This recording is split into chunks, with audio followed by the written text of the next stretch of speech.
He says, I have known hunger and thirst, and have often gone without food. I have been cold and naked. Listen, it was the emotional toll of carrying people, vision, and responsibility. Does that sound familiar? Tuesday morning. Make the decision for everyone, having to make the right decisions at the right time for the right people, in the right reasons, in the right context.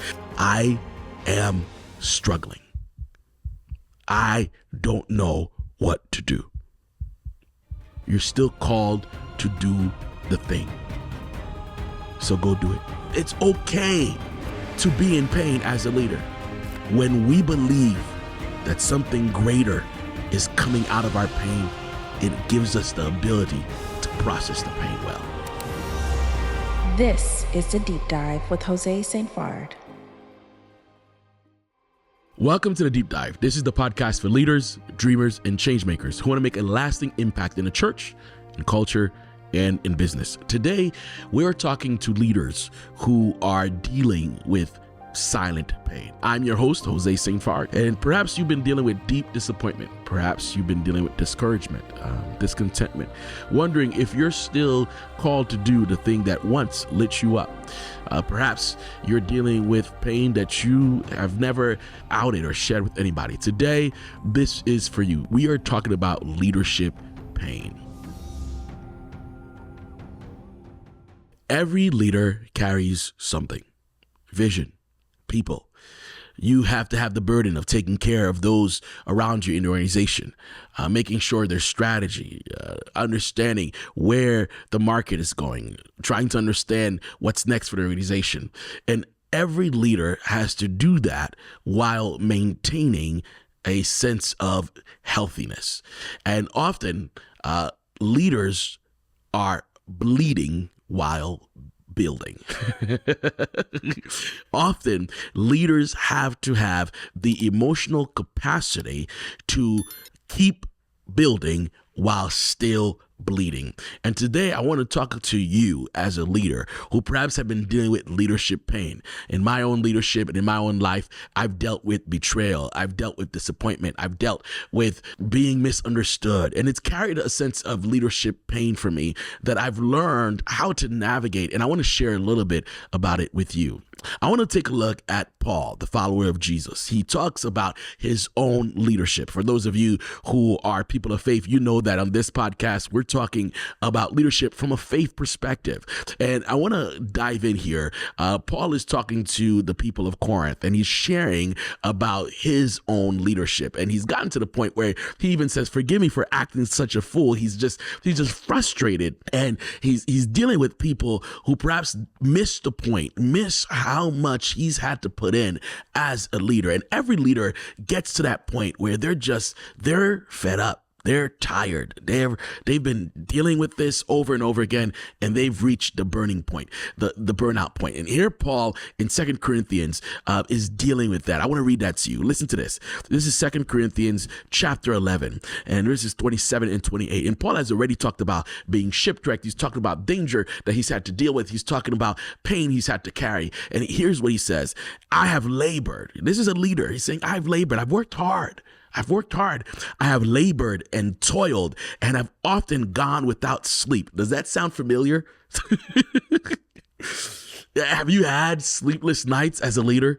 Have you had moments and times where the organization just needed you to keep going and you kept going? Have there been moments where you felt like you've given your all, but you still have to keep pushing, keep bleeding while still building? This is Paul. This is what he's going through. He says, I have known hunger and thirst, and have often gone without food. I have been cold and naked. Listen, besides everything else, I face daily the pressure of my concern for all the churches. Besides all the things I've gone through, all the external factors, the thing that weighed more heavily on Paul's heart was the internal burden of leadership. It was the emotional toll of carrying people, vision, and responsibility. Does that sound familiar? That's what I mean by leadership pain. There's a lot going on. There's markets are changing, finances. I mean, having to lay people off, all those things. I know it's not easy as a leader. And today I want to speak into your heart. I want to share with you and give you space, give you a moment to truly navigate the pain. If perhaps you're wondering, what are the sources of leadership pain? Well, there's several. If you look at it, the first thing that leaders have to go through is isolation. The higher you are, the more you're isolated. The higher you go up, the less people can relate. It happens in the office. It happens in churches. It happens in communities. It happens in cities. People that were once your colleagues, the minute you take on a position and a role, and all of a sudden, they don't trust whether or not they can lean on you, and you don't know if you can lean on them. And so all of a sudden now, where you were once in community, you now find isolation. And there's a pain all by itself there when there's no one else that can quite understand what you're going through. As a leader, that's painful. Another source of leadership pain is, most of us know this. We've heard this before. It's this idea of the imposter syndrome.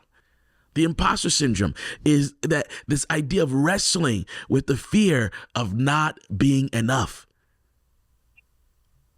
while so many others think you've got it together. Imposter syndrome is wrestling with the fear of not being enough because for so many others, you've got it all put together. And you're constantly trying to show up based on other people's expectations, based on other people's anticipations, based on what other people think that you should be. That is pain in and of itself. And then leadership, there's betrayal. Every one of us as leaders have gone through some form of betrayal. People that we thought were with us, that come against us, people that were once our friends that now are, our self-proclaimed enemies. Betrayal is one of the highest forms of leadership pain. And then there's what psychologists call compassion fatigue. It's this unrelenting sense that if you stop, everyone else might fall apart.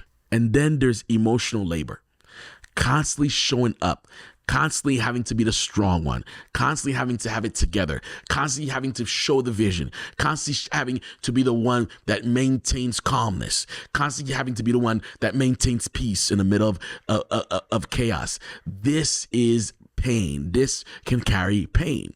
And then there's decision fatigue, or what most of us would just call Tuesday morning. It's having to make the decision for everyone, having to make the right decisions at the right time for the right people in the right reasons, in the right context, and having to have it all done together. But the greatest form of leadership pain is betrayal. And Jesus goes through that. Jesus deals with leadership pain. So I want to hone in to lessons we can gather from Jesus. In Matthew chapter 26, Jesus is spending his last night with his followers, with his disciples. And as a leader, he understands that he's about to be betrayed by one of them. In fact, scripture tells us that all of his followers will end up walking away from him. And he's feeling the toll of that. In Matthew 26, verse 38, he says, "My soul is overwhelmed with sorrow to the point of death." Wow. Listen. Jesus says, my soul deep within him is overwhelmed with sadness, with sorrow, overwhelmed to the point of death. This is Jesus. And then he invites his disciples. He says, will you not stay with me? Will you not stay with me? He says, won't you pray with me? He brings in Peter, James, John. He says, can you pray with me? Jesus is giving us a leadership lesson on how to deal with pain while you lead. There's a model here. The first is honest expression. Jesus names his pain. So many leaders, we have been taught to wear the mask, that everything's okay, everything's right, everything is fine, everything's dandy. You've got to, show up right. You've got to be right. You've got to get it together. Well, Jesus is the leader of leaders. Revelation says he's the King of kings. He's the leader of leaders. He is the Lord of lords. He is the source, the image of the invisible God. Yet he names his pain. He says, my soul is overwhelmed with sorrow. He names the fact that he's in pain. He recognizes, he is aware of the fact that this is not right. This is not okay. He names his pain. So when you're going through leadership pain, whether that's betrayal, disappointment, whether that's being overwhelmed, whether it's being burnt out, you have to learn to name the pain. Name the pain. It's okay. Jesus did it. If Jesus did it, you can too. Name the pain. It's okay to say this hurts. It's okay to say I feel betrayed. It's okay to say I'm disappointed. It's okay to say I'm overwhelmed. It's okay to be in pain as a leader. You don't have to keep bleeding while you're building. You can take time to heal. And I don't know what you're going through in this moment as a leader, but I want you to understand that one of the things Jesus did is he didn't just name it to himself. He named it to his friends. He leaned into community. He had relational vulnerability. He invited Peter, James, and John. Now, I want you to understand, folks, does it take anything away from Jesus when he invites Peter, James, and John? Is Peter, James, and John truly stronger than Jesus? No. Are they able to do something for Jesus that Jesus cannot do for them? No. Jesus understands. He was giving us a model for leadership pain. He was giving us a model that we need to be vulnerable with one another when we're in pain. So many times in scripture, it talks about one anothering, carry one another's burdens. This is what leaders must learn to do. We must learn to invite the right people. Notice he had 12 followers. He didn't invite everyone. He brought in Peter, he brought in James, he brought in John. He didn't bring Judas in there. He didn't bring in Thomas. He brought in people that he had built relationship with over time, where he had trust. And if you're going to lead for the long haul, you must have people you can trust. If you're going to lead for the long haul, you must have people in your life you can trust. People you can say, I'm bleeding. People you can say, this is not okay. I feel betrayed. People you can cry with. People can say, hey, come along and pray with me. Jesus did it. He named his pain, and then he committed to community. And he expressed relational vulnerability. He was vulnerable in the relationships that he had with the right people. And then finally, he learned surrender. We're going to surrender to something as leaders. There's going to be an expression, whether that's television or some type of other medication, any addiction. You're going to surrender. Your spirit will surrender to something in order to find relief. You're going to need to relieve yourself of that pain. And so many leaders, they find it in alcohol, they find it in sex, they find it in drugs, they find it in other things. But here it is. Jesus shows us that he surrenders to his Father. He says, not my will, but your will be done. He goes to his Father and prays, I surrender, God. And as faith leaders, it's highly important that we surrender our pain to God, that we bring our pain to God and share with him that this is overwhelming, that this is too much, that this is unbearable. He is able to handle it. So what do we do with our leadership pain? We name it. Don't minimize what you're going through. Pain doesn't disappear because you won't name it. It's not worth masking it around, because the longer you hide behind the pain, the harder it will be for you to process the pain. The quicker you name the pain, the quicker you process the pain. So name the pain. 2, find your safe people. Find your Peter, James, and John. Find those people you can share and say, here, I'm bleeding. I'm overwhelmed. I can't do it. Now, you have to understand that Peter, James, and John had seen Jesus do things that the other disciples didn't see. They saw him raise people that others didn't see. Peter saw him walk on water and walked on water with him. So they understood that he was strong.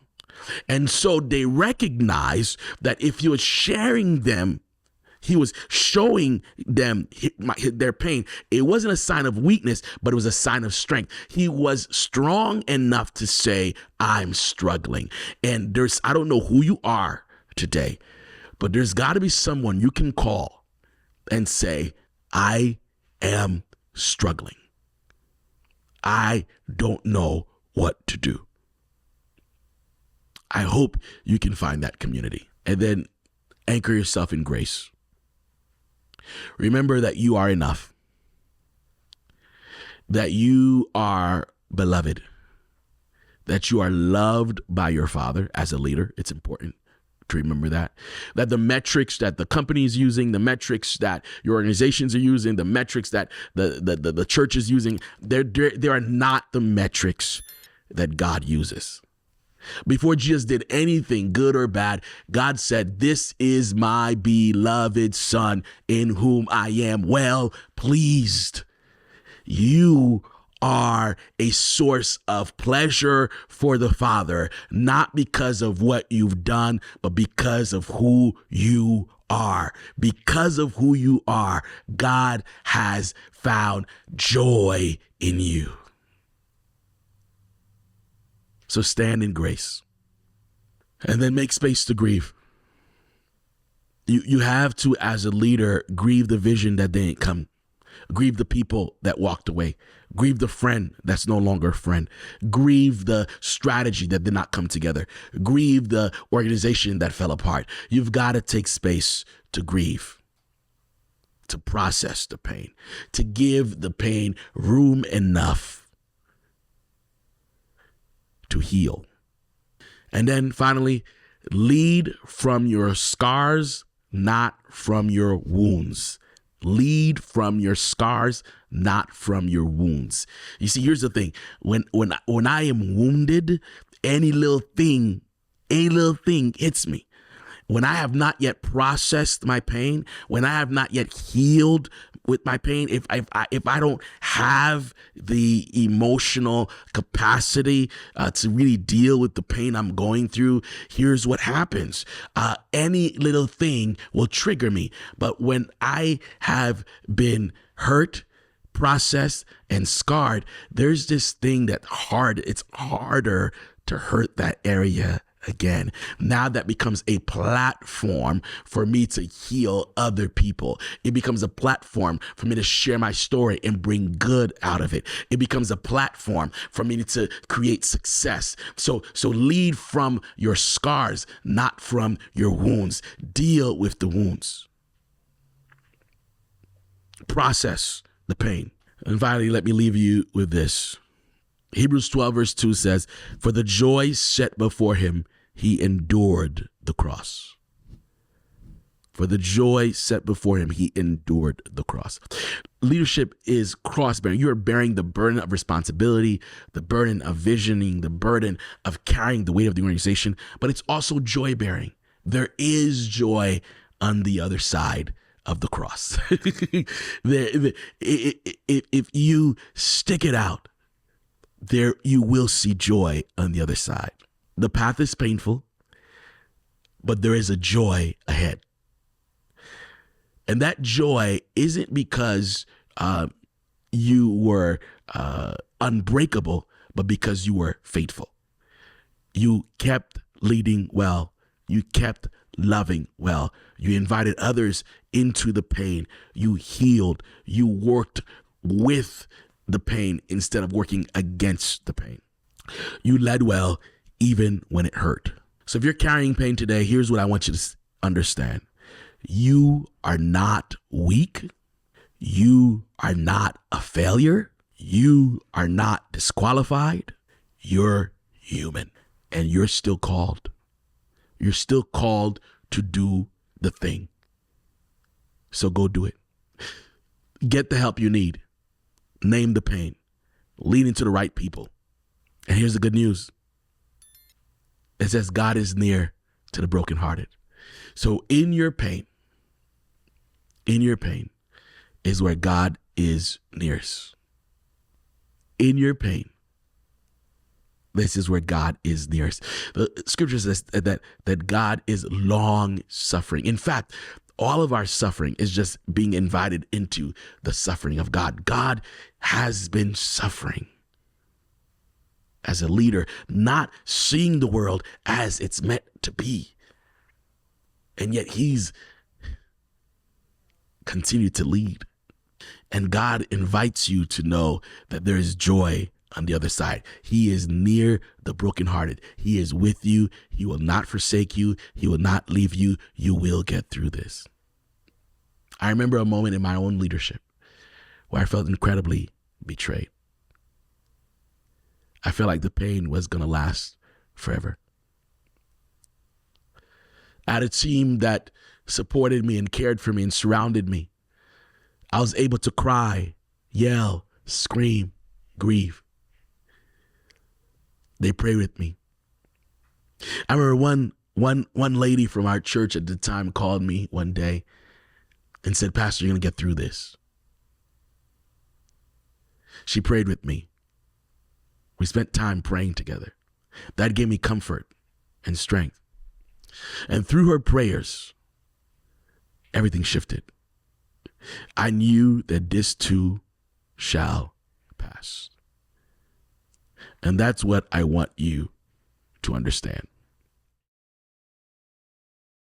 There's some resources that we'll put in the podcast show notes. There's a book called Leadership Pain that I think is important. It helped me through my own processing when I was going through that moment, and I think it would be helpful for you. Here's what I want you to know. If you're going through pain, you are not a failure as a leader. This is your moment. This is your moment to be a faithful follower of your leader, Jesus Christ. If you're not a person of faith, I want you to know it might be a good time to lean into faith, because when we believe that something greater is coming out of our pain, it gives us the ability to process the pain well. Thank you so much for listening to our podcast today. I hope that this was helpful for you. If it was, I want you to share this podcast with someone else. Hit that notification button so that you can get it as soon as it's available. If you want to reach out to me, you can reach out to me on Instagram at I am Saint Fard. DM me, send me a message. Would love to connect with you. Would love to get to know you. Thank you for sharing this time with us. You could drop a question in the comments. Would love to answer those for our community. We hope that you are blessed. And if you subscribe to our channel, leave a review, comment, it helps other leaders find this podcast too. Thank you for joining The Deep Dive. This is The Deep Dive with Jose St. Fard.